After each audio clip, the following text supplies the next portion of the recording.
नमस्कार, मुंबई से फिर एक बार आपके सामने मैं हूं रविंद्र जैन, आपका अपना। इस समय धमाल मचाए हुए है फिल्म छावा, जिसमें संभाजी महाराज का एक ऐतिहासिक खूबसूरत वर्णन किया गया है। एक ऐसे खतरनाक जालिम की कहानी बताई गई है जिसका नाम था औरंगजेब। गद्दारी का सबसे बड़ा एक नमूना औरंगजेब,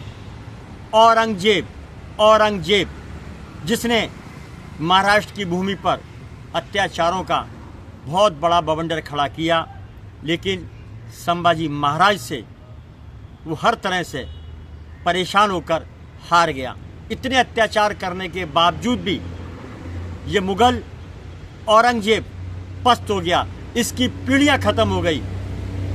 यह है महाराष्ट्र के ऐतिहासिक संभाजी महाराज का एक विवरण।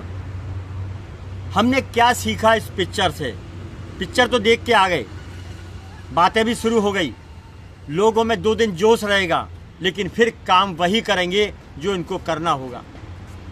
मेरी विनती है देवेंद्र फडणवीस साहब से कि इस भारत को मुगल मुक्त किया जाए, क्योंकि बहुत सी बातें हैं जो हम आपको बताना चाहते हैं। कि देखिए, इस पिक्चर के माध्यम से भी ये बताया गया है कि गद्दारी कहीं ना कहीं अपने बीच में बैठे हुए कुछ लोगों को होती है, और वो करते हैं जड़ जमीन जोरू के लिए, लालच के लिए, बड़े माल के लिए, अय्याशी के लिए। वही काम पूरे भारत में शुरू है, लेकिन सीएम योगी आदित्यनाथ ने इन मुगलों को ठीक करने के लिए वो सही प्लान करके रखा है। यूपी को उत्तर प्रदेश जो गुंडों का शहर था, मुगलों का ज़्यादातर गढ़ था, वहाँ से वो गंदगी साफ करना उन्होंने शुरू कर दिया। वो काम उनका व्यवस्थित है, क्योंकि वो ऐतिहासिक हैं, उन्होंने इतिहास पढ़ा है, हर चीज़ की जानकारी रखते हैं। तो मेरा विनती है, देवेंद्र फडणवीस से विनती करता हूँ कि मुंबई की जो छवि है, और मुंबई इकोनॉमिक नगरी है, माया नगरी है और आर्थिक नगरी है, यहाँ पर मुगलों की नाक और आँख दोनों गड़ी हुई है, और वो कब्जा करने का पूरा प्रयत्न करते हैं और कर रहे हैं। फेरी वालों के रूप में अवैध कब्जा करके छोटी छोटी दुकानें लगा के वो बम्बई को घेरने की कोशिश कर रहे हैं। इसमें शासन प्रशासन उनको माल लेकर बैठाता है, ये बात हम आपको बता देते हैं। और एक और मज़े की बात, ये मुगल जात के लोग ये पुलिस वालों से डरते नहीं है, इसके वजह है कानून का पालन नहीं करते हैं, इसकी वजह है कोर्ट की धज्जियाँ उड़ाते हैं ये लोग, इसकी वजह है क्यों कि नीचे से ऊपर तक ये मोटा माल फेंकते हैं और हिंदुओं को लूट कर ये मोटा माल ऊपर पहुंचाते हैं। तो मिली भगत किसकी हुई? शासन प्रशासन में बैठे हुए चंद लोगों की, जो वसूलीबाज हैं। मेरी विनती है देवेंद्र फडणवीस से, कम से कम लोग आपको एक उत्तर प्रदेश के सीएम, शेर सीएम योगी आदित्यनाथ की छवि के रूप में देखते हैं, कि कम से कम योगी आदित्यनाथ एक यूपी में है और उनकी छवि महाराष्ट्र के अंदर मौजूद है। ये हकीकत है और सच्चाई है। तो देवेंद्र फडणवीस से विनती करता हूँ, पहले हमारा देश है, पहले भारत है, पहले राष्ट्र प्रेम है, पहले हमारा साम्राज्य है, बाद में सत्ता सुख जो भी है।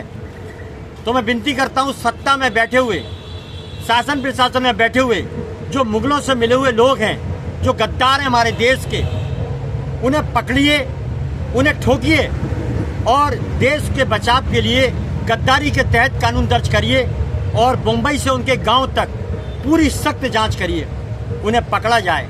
क्यों कि ये फेरी वाले के रूप में जो बांग्लादेशी हैं, वो पुलिस से क्यों नहीं डरते हैं? पुलिस के पास सबसे ज़्यादा नंबर इनके क्यों होते हैं? क्यों इनका याराना है? क्यों मिलते हैं? क्यों ये सूचना देते हैं? इन्हें पकड़ा जाए। कोई हिंदू अगर गलती करता है तो वो डरता भी है और दूसरी बार गलती नहीं करता है, लेकिन ये फेरी वाले मुगल पुलिस के सामने बैठ के धंधा करते हैं, और वो गंदा करते हैं। जब उनकी कंप्लेंट होती है वीडियो के माध्यम से, तो पुलिस उनको फ़ोन करके बोलती है आप यहाँ से हट जाइए, फ़ोन आ चुका है। तो ये मिली भगत शासन प्रशासन में जो गद्दार बैठे हुए हैं, मैं मुंबई हाई कोर्ट से भी विनती करता हूँ, ऐसी गंदगी को पूरी तरह साफ किया जाए, क्योंकि ये देश के लिए खतरा है, हमारे प्रांत के लिए खतरा है, महाराष्ट्र के लिए खतरा है, और पूरे भारत के लिए बड़ा खतरा है। शासन प्रशासन में बैठे हुए जो दलाली खोर, मुफ्तखोर, हरामखोर, वसूलीबाज लोग हैं, उन्हें फांसी की सज़ा दी जाए देश बचाने के लिए, क्योंकि देश हित में जो भी कठोर कदम उठाए जाएं देवेंद्र फडणवीस को उठाना चाहिए और मुंबई हाई कोर्ट को उठाना चाहिए।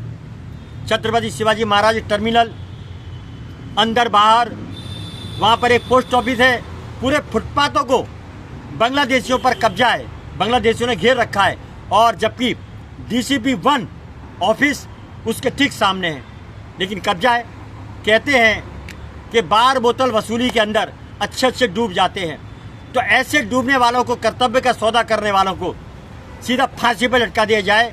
जो योगी आदित्यनाथ करते हैं वही महाराष्ट्र में होना चाहिए, वरना नाम बहुत खराब होगा कि महाराष्ट्र आर्थिक नगरी है, लेकिन अर्थ के नाम पर ज़्यादातर लोग वसूली करते हैं, भिखमंगे वसूली करते हैं।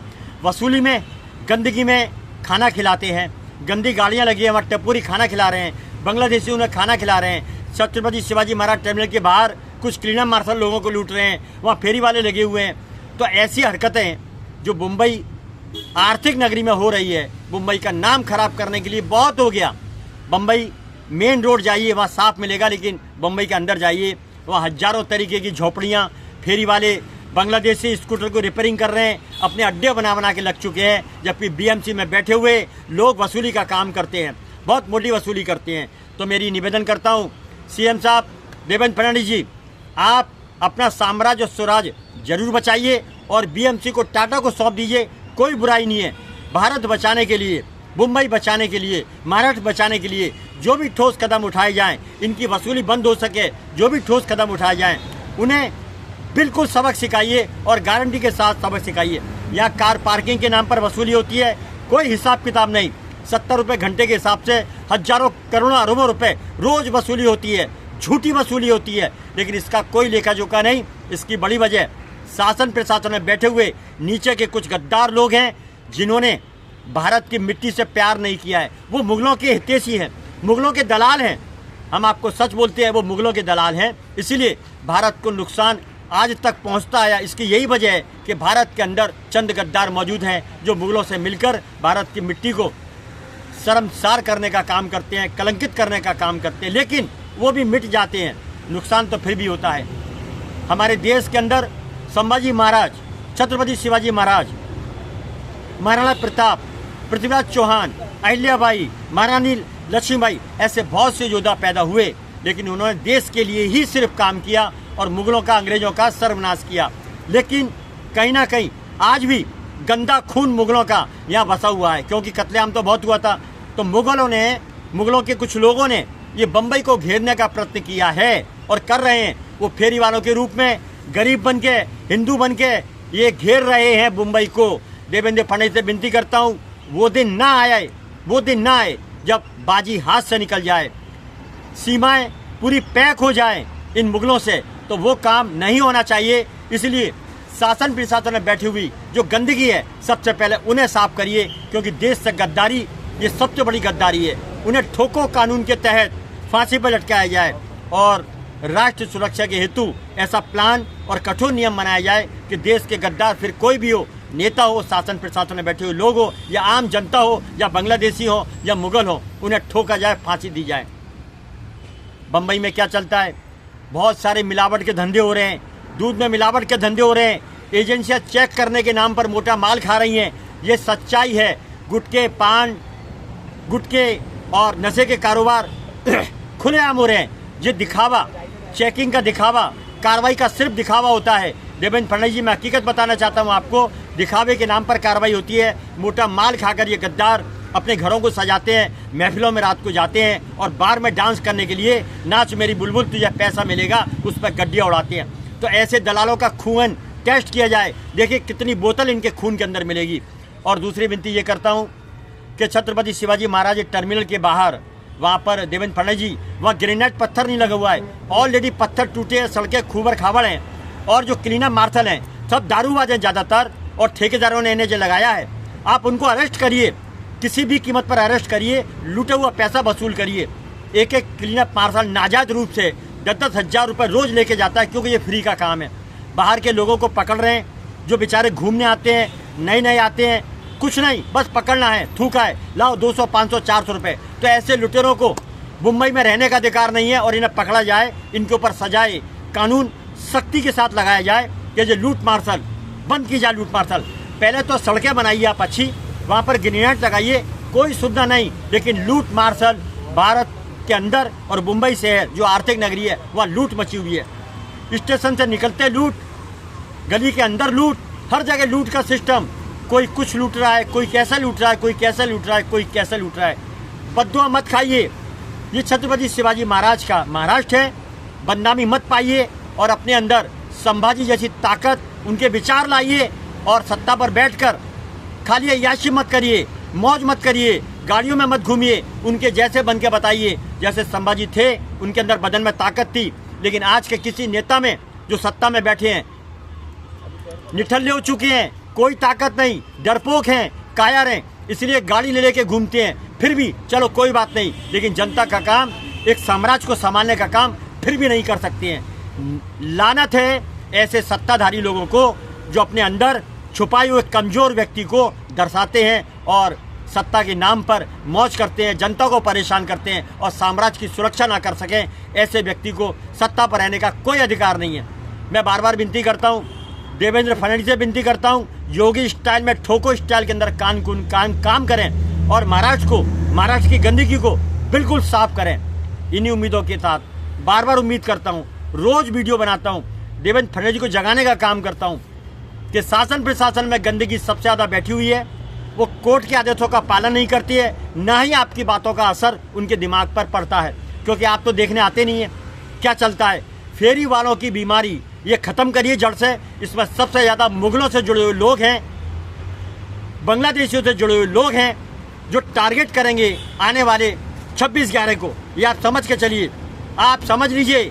वीटी छत्रपति शिवाजी महाराज टर्मिनल पर फेरी वालों का पूरा अड्डा, वो मुगल जुड़े हुए हैं, उनका डेरा है, पूरी यूनिटी है मुगलों की, अंदर से बाहर तक ज़्यादातर 99% मुगल है।